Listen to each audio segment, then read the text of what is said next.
40वें number पर पहुंच गए हैं। आज भारत पीएचडीज के मामले में दुनिया में टॉप 3 देशों में है। आज भारत स्टार्टअप इकोसिस्टम के मामले में दुनिया के टॉप 3 देशों में है। साथियों, मुझे खुशी है कि इस बार इंडियन साइंस कांग्रेस की थीम भी एक ऐसा विषय है जिसकी दुनिया में सबसे ज्यादा चर्चा हो रही है। विश्व का भविष्य सस्टेनेबल डेवलपमेंट के साथ ही सुरक्षित है। आपने सस्टेनेबल डेवलपमेंट के विषय को विमेन एम्पावरमेंट के साथ जोड़ा है। मैं मानता हूं कि व्यावहारिक रूप से भी ये दोनों एक दूसरे से जुड़े हुए हैं। आज देश की सोच केवल ये नहीं है कि हम साइंस के जरिए विमेन एम्पावरमेंट करें, बल्कि हम विमेन की भागीदारी से साइंस का भी एम्पावरमेंट करें। साइंस और रिसर्च को नई गति दें, ये हमारा लक्ष्य है। अभी भारत को G20 समूह की अध्यक्षता की जिम्मेदारी मिली है।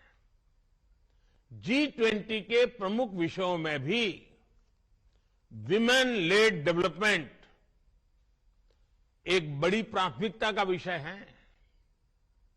बीते 8 वर्षों में भारत ने गवर्नेंस से लेकर सोसाइटी और इकोनॉमी तक इस दिशा में कई ऐसे असाधारण काम किए हैं जिनकी आज चर्चा हो रही है। आज भारत में मुद्रा योजना के जरिए छोटे उद्योगों और व्यवसायों में भागीदारी हो या स्टार्टअप वर्ल्ड में लीडरशिप, महिलाएं हर जगह पर अपना दम दिखा रही है। बीते 8 वर्षों में एक्स्ट्रा मुरल रिसर्च एंड डेवलपमेंट में महिलाओं की भागीदारी दोगुनी हुई है। महिलाओं की ये बढ़ती भागीदारी इस बात का प्रमाण है कि समाज भी आगे बढ़ रहा है और देश में साइंस भी आगे बढ़ रही है। साथियों, किसी भी वैज्ञानिक के लिए असल चुनौती यही होती है कि वो अपने नॉलेज को ऐसे एप्लीकेशंस में बदल दें जिससे दुनिया की मदद हो सके। जब साइंटिस्ट अपने प्रयोगों से गुजरता है तो उसके मन में यही सवाल रहते हैं कि क्या इससे लोगों का जीवन बेहतर होगा या उनकी खोज से विश्व की जरूरतें पूरी होगी।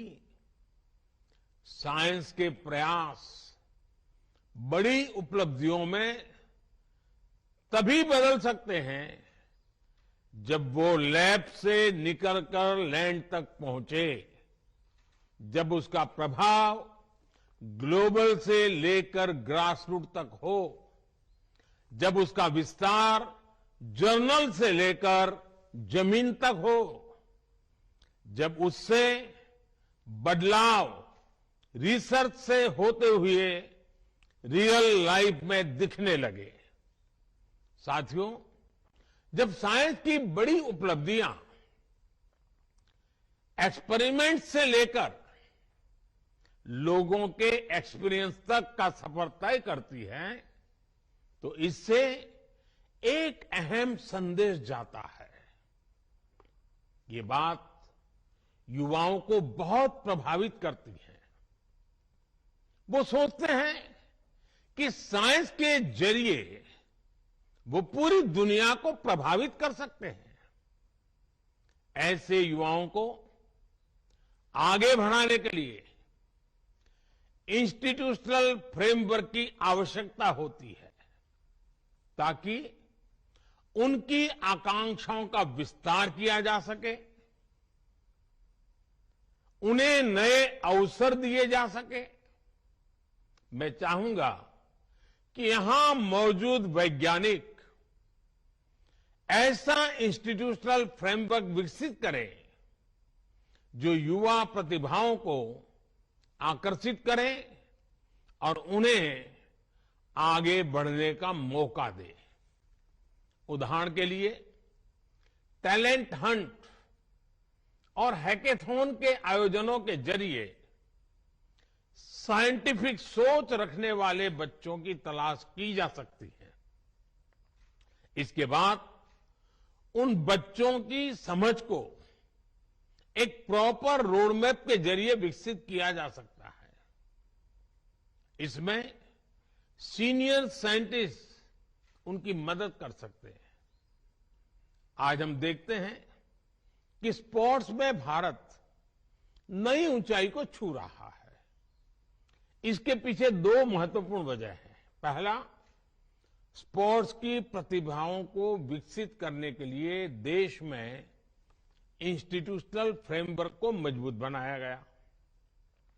दूसरा, स्पोर्ट्स में गुरु शिष्य परंपरा का अस्तित्व और प्रभाव, जहां नई प्रतिभाओं को पहचानकर उन्हें आगे बढ़ाया जाता है, वहां शिष्य की सफलता में गुरु अपनी कामयाबी देखते हैं।